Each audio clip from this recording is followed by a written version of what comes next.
Hello tout le monde, j'espère que vous allez bien. Je vais pas vous faire l'affront de vous demander à votre avis quel va être le contenu de cette vidéo. Je pense que si vous avez cliqué sur le lien, c'est parce que vous avez vu le titre et que ça a dû vous interpeller. Donc effectivement, aujourd'hui, ce qu'on va faire, c'est que je vais vous présenter les livres que j'ai envie de lire au cours de ce premier trimestre, au cours des 3 prochains mois, janvier, février et mars, sachant que cette liste n'est absolument pas exhaustive. C'est-à-dire que si ça se trouve, je ne vais pas du tout lire tous les titres que je vais vous présenter aujourd'hui. Peut-être même que j'en lirai d'autres que je ne vous aurais pas montrés. En tout cas, si on me pose la question à l'instant T, qu'est-ce que tu as envie de lire ces 3 prochains mois? Eh bien, ce sont tous ces titres-là qui me viennent en tête et je vais vous les présenter dans un instant. J'espère que ça vous plaira et c'est parti! Que je vais pas vous résumer chacun des livres que je vais vous montrer parce que franchement, il y en a beaucoup trop. Je vais essayer de les faire défiler assez rapidement en vous disant une petite phrase pour chacun d'entre eux. Là, par exemple, vous voyez que au cours de ce premier trimestre, je compte lire le Harry Potter et la Chambre des Secrets. Donc c'est le 2e tome de la saga, illustré par Jim Kay. En 2020, je me suis fait en début d'année le tout premier tome. J'ai pris un plaisir incroyable à le redécouvrir en version comme ça illustrée. Et je pense que ce plaisir sera intact avec la découverte de ce tome 2 qui est du point de vue du scénario beaucoup plus intéressant et un petit peu plus sombre que le sage premier tome. J'essaierai également de lire les 5 livres que vous avez choisi d'inclure à ma pile à lire hivernale. Donc si jamais par exemple vous ne me suivez pas sur les réseaux sociaux et que vous n'avez pas vu la photo qui centralise les 5 gagnants sur les 10 livres que je vous avais présentés, eh bien les voici rapidement. Donc il y a eu le tome 3 de la série Autre monde de Maxime Chatham. A également été choisi ce livre de Hunger Games, donc en fait c'est le premier tome d'une nouvelle trilogie, une trilogie préquelle par rapport à la toute première trilogie que l'on connaît bien. Ce livre m'avait été offert par mon grand-père et j'ai vraiment très hâte de pouvoir le lire parce que j'en ai entendu des avis absolument élogieux et surtout j'ai envie de découvrir Snow sous un autre jour. Ce livre-ci me fait très peur, mais comme il a été choisi, eh bien je le lirai en janvier, février ou mars. C'est le Avant toi de Jojo Moyes. Vous avez également choisi pour moi le premier tome de la trilogie Le Puits des Mémoires de Gabriel Katz. Pour rappel de cet auteur, j'ai simplement lu sa duologie Aeternia qui m'avait valu à l'époque un double coup de cœur et une chose que je ne fais plus jamais, c'est-à-dire me marathonner des tomes d'une même série. Mais à l'issue du premier tome, impossible pour moi de me plonger dans une autre histoire. Il fallait absolument que je sache ce qui allait se passer par la suite et depuis j'ai très envie de pouvoir lire autre chose de cet auteur et ça va être chose faite très bientôt avec ce livre-là. Et finalement, le dernier livre que vous aviez choisi de faire intégrer ma pile à lire hivernale, c'est Déraciné de Naomi Novik. On est dans un bon gros récit de fantasy, c'est un one-shot qu'il me tarde de découvrir là aussi. En janvier, je vais essayer de terminer de relire, puisqu'il s'agit d'une relecture, la première intégrale de la série de Lemony Snicket, Les désastreuses aventures des orphelins Baudelaire. Au moment où je vous tourne cette vidéo, on est le 3 janvier, j'ai eu l'occasion de relire le tome 2 en 2 jours et du coup pour terminer ce livre il ne me reste plus que la relecture du tome 3 et ce sera bon, donc je pense que je serai à jour dans les jours qui viennent. Un autre livre que je souhaite faire passer comme ça au mois de janvier, c'est le 5e et dernier tome de la série de Lisa Kleypas, Les Hathaway. Cette fois-ci on est du côté de la romance historique. C'est l'une des séries que j'aimerais beaucoup terminer cette année parce qu'il ne me reste finalement plus qu'un seul tome à lire. Je vous montre ensuite 3 mangas, donc un pour janvier, un pour février et un pour mars. Donc en fait ce sont des tomes de la série Fruits Basket, donc les tomes 6, 7 et 8. Il va s'agir pour moi d'une énième relecture parce que c'est une série que je connais depuis que je suis au collège. Donc croyez-moi que du haut de mes 31 ans et demi, eh bien ça commence à remonter sacrément pour moi. Et pourtant cette série je l'ai lue et relue à plusieurs reprises et je ne m'en lasse pas.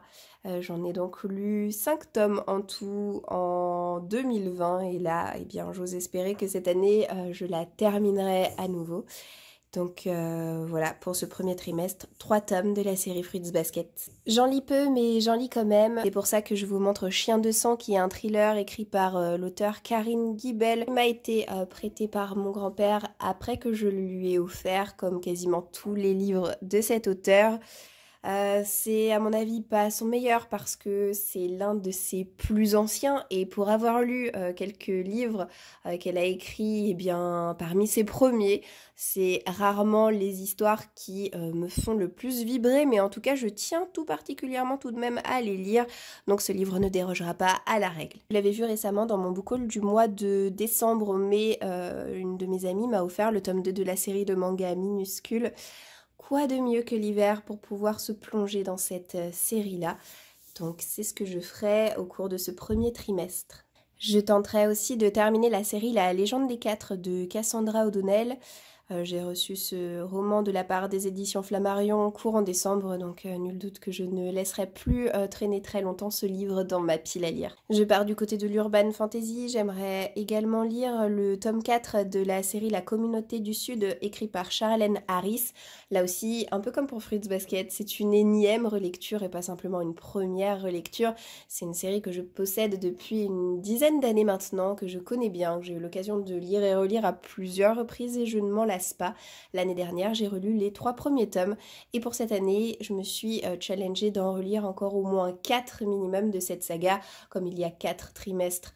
Au cours d'une année, je me suis dit, eh bien, autant en lire un pour ce premier trimestre qui s'annonce. Je vais aussi tout mettre en œuvre pour terminer la trilogie de l'Ace Bar d'Hugo Grisha. C'est pas ma série préférée de l'auteur, mais en tout cas, c'est l'une de ces séries pour lesquelles j'ai au moins lu les 2 premiers tomes et il ne me reste plus que ce dernier tome pour être à jour, donc je ne vais pas me faire prier. Ce livre, je vous l'ai présenté dans une vidéo que j'ai eu l'occasion de tourner en fin d'année dernière. C'était sur 6 livres issus de ma pile à lire que je n'arrive absolument pas à lire pour des raisons diverses et variées. Là, je vous montre Pérismer, donc c'est de la fantasy. C'est le premier tome d'une trilogie écrite par Frank Dive. J'ai rencontré à l'époque l'auteur lors d'un salon du livre, au moment où je lui ai acheté son livre. Et c'est vrai que il m'a donné envie au moment où il en a parlé, mais il y a beaucoup d'années qui sont passées depuis et c'est vrai que mon intérêt a sensiblement baissé, mais ce livre reste dans ma pile à lire, donc je vais en tout cas m'y plonger pour décider si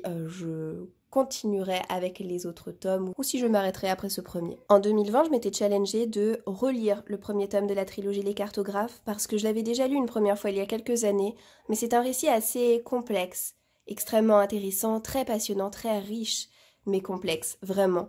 Et il y avait pas mal de choses que j'avais oubliées. J'avais peur que si je me lançais directement dans le tome 2, je courrais à ma perte et je risquerais de ne pas profiter comme il le faudrait de ma lecture. Donc maintenant que j'ai le premier tome bien en tête, je vais pas refaire la même erreur, je vais pas laisser encore passer plusieurs années.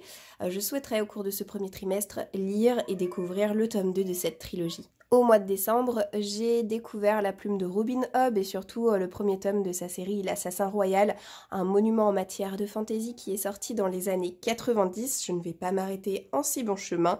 Je lirai au cours de ces 3 mois qui arrivent le tome 2 de L'Assassin Royal. En 2021, j'ai pour objectif de relire un certain nombre, pas un certain nombre, de relire absolument tous les Colleen Hoover que je me suis déjà achetés et que j'ai eu l'occasion de lire une première fois, associé à d'autres romans, pour la plupart des suites de séries, de l'auteur que je n'ai pas encore eu l'occasion de lire. Donc c'est pour ça que là je vous montre toute la trilogie de Indécent, écrit donc par Colleen Hoover. Je vous montre une trilogie parce que vous l'aurez compris, je lirai très probablement le premier tome en janvier, le tome 2 en février et le dernier tome au mois de mars. Je vous montre maintenant un comics qui fait une apparition éclair dans ma pile à lire puisque c'est mon voisin qui me l'a prêté il y a quelques jours et je vais lui rendre aussitôt lu. C'est le premier tome de la série Walking Dead. Alors il faut savoir que moi j'aime beaucoup la série télé. Je suis très avancée, je suis presque à jour, je suis à la saison 10 et quasiment, oui, à la moitié de la 10e saison, sachant qu'il n'y en a que 10 pour le moment et que la 11e et dernière devrait sortir, je pense, au cours de cette année 2021. Je me suis jamais lancée dans les comics, tout simplement parce que ils m'intéressent moins que la série télé. J'aime moyennement hein, le trait, le coup de crayon du dessinateur. Et je sais que le comics est très différent de la série. L'histoire suit une autre direction. Il y a des personnages qui ne sont pas présents dans le comics et qui le sont dans la série et réciproquement. Donc voilà, il faut le prendre comme ça, de manière tout à fait différente. Il faut pas du tout chercher un copier-coller, même si à mon avis les premiers épisodes de cette série de comics sont très fidèles à la série, c'est qu'un peu plus tard que ça commence à se détacher. Mais j'essaierai et puis je verrai bien ce que j'en pense. J'ai maintenant quelques tomes en ma possession de la série de manga The Promised Neverland, mais c'est vrai que j'ai encore jamais osé m'y plonger, alors que c'est une série qui me tente follement. Donc là, au cours de ce premier trimestre, je compte bien y remédier et découvrir le premier tome. L'année dernière, j'ai découvert la plume de Julien Sandrel à travers son roman La Chambre des Merveilles, qui n'a pas été un coup de cœur, mais qui a été une excellente lecture, une lecture que j'ai vraiment adorée et qui me trotte encore régulièrement dans la tête. Suite à ça, je me suis dit, je veux lire tous les autres livres de l'auteur, et j'ai ce livre qui m'attend, et qui justement s'appelle La vie qui m'attendait, et j'aimerais beaucoup le lire dans les semaines à venir. Il y a un peu plus d'un an, je me suis lancée dans la dystopie de Dan Wells qui s'appelle Partials. Là, je vous montre le tome 2. Là aussi, c'est un récit assez complexe et je sais pertinemment qu'il ne faut pas trop que je tarde pour lire la suite, parce que sinon, réellement, je vais avoir de gros problèmes pour me remémorer certains tenants et aboutissants de l'histoire. Donc voilà, il faut vraiment que je fasse passer cette lecture en priorité au cours de ce premier trimestre. Vous le savez, je pense, si vous suivez assidûment mes book hauls, mais j'ai en ma possession tous les livres de Laurence Perrin qui sont sortis en poche, et je n'ai lu de cet auteur qu'un seul livre, un livre que je n'ai pas trop aimé et que j'ai revendu, qui était L'étrange vie de Zelda Zonk, mais ça ne m'empêche pas de continuer de m'acheter absolument tous ces livres, et du coup je me dis, il faut vraiment que je prenne mon courage à deux mains et que je lise un autre de ces livres. J'espère que celui-ci me plaira davantage, il s'agit de Miss Cyclone. Ma toute première lecture de l'année dernière, ça a été le premier tome de la trilogie Le Club de l'Ours Polaire. J'en attendais pas grand-chose et pourtant j'ai été absolument émerveillée par l'univers brossé par Alex Bell. Et c'est pour cette raison que je souhaite, un an plus tard, me plonger dans le tome 2. Et finalement, le dernier livre que j'ai à vous montrer dans cette vidéo faisant partie de mon prévisionnel, c'est le tome 3 de la série de bande dessinée Bergère guerrière, une série que j'aime énormément et je pense que je vais prendre un grand plaisir à lire et découvrir ce tome 3. Et voilà, cette vidéo est désormais terminée, j'espère vraiment de tout cœur qu'elle vous aura plu. Comme c'est un nouveau format de vidéo, je compte aussi sur vous pour que vous puissiez me faire un retour dans les commentaires. C'est vrai que si jamais je vois que ça ne vous plaît pas plus que ça, que ça ne vous intéresse en tout cas pas, je ne vais pas prendre la peine d'en réaliser à chaque nouveau trimestre. Mais si c'est un petit rendez-vous que vous avez envie de retrouver sur la chaîne, ce sera avec plaisir que je m'exécuterai. C'est pour ça que j'attends vos petits retours. En attendant, je vous souhaite de passer une très bonne journée et je vous dis à bientôt dans une prochaine vidéo. Ciao!